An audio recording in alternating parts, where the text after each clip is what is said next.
Despite a robust digital payment revolution ongoing in Uganda, many traders and consumers still use cash. But this may be changing. Driven by mobile money, there is an increased number of digital wallet providers such as Pivotpay trying to make their mark. Africa 54 Technology Correspondent Paul Ndiho spoke to Atim Joyce Sandra, a single mother of 3 daughters. Atim learned how to code and later became a data analyst at Pivotpay. Joyce, Atim, welcome to Africa 54. Thank you, Paul. Thank you for the invite. You are one of the leading tech analysts at Pivot, Uganda, a fintech company.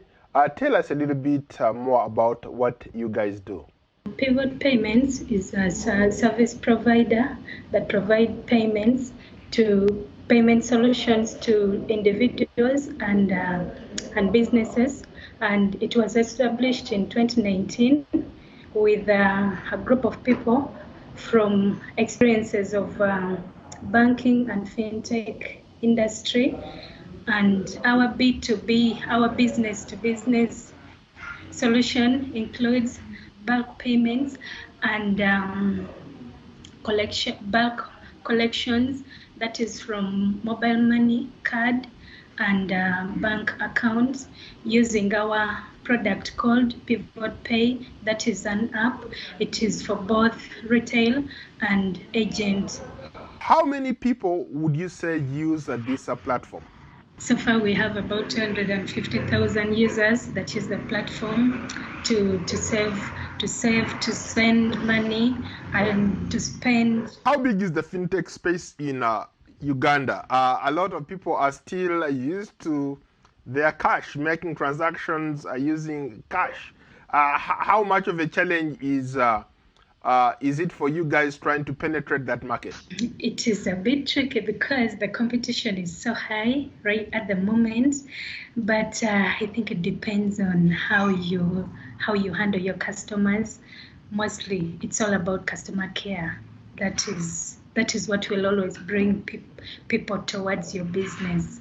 What's so unique about your products and customer service? When a customer asks for something like this is not working, we have people that answer that immediately, like they're always on call with customers. How did you end up being a tech analyst in one of the fintech companies in Uganda? I joined Pivot as a software developer, and as the company kept on growing, they realized that there is need for a data analyst, and that's when I came in and they brought in someone to come and train me as a data analyst, and I picked it up. What got you to that point to say that, you know what, I want to be part of this new tech revolution?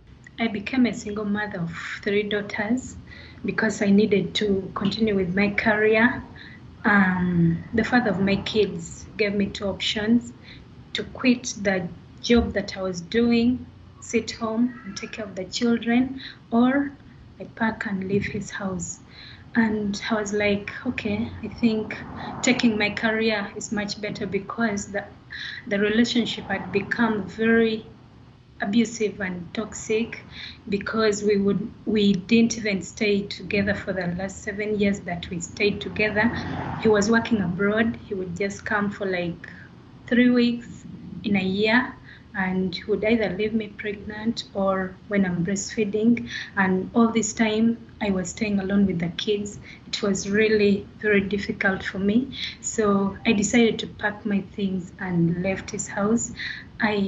So I wouldn't want any woman or a young girl that is just growing up to go through what I went through, because it's very difficult. I'm very sorry that you had to deal with that kind of a situation.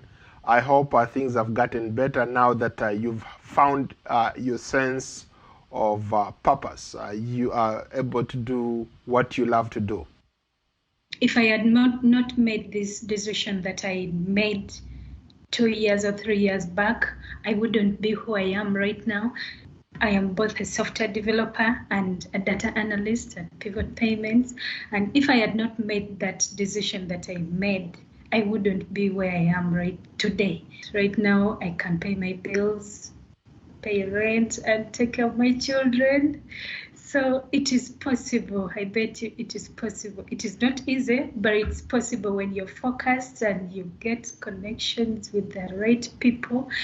You need to keep learning and learn to be humble, because that is when you get connected to the right people. Thank you so much, Joyce, for your time. I am so grateful. That was Africa 54 Paul Ndiho speaking with Atim Joyce Sandra, a data analyst at Kampala-based Pivotpay.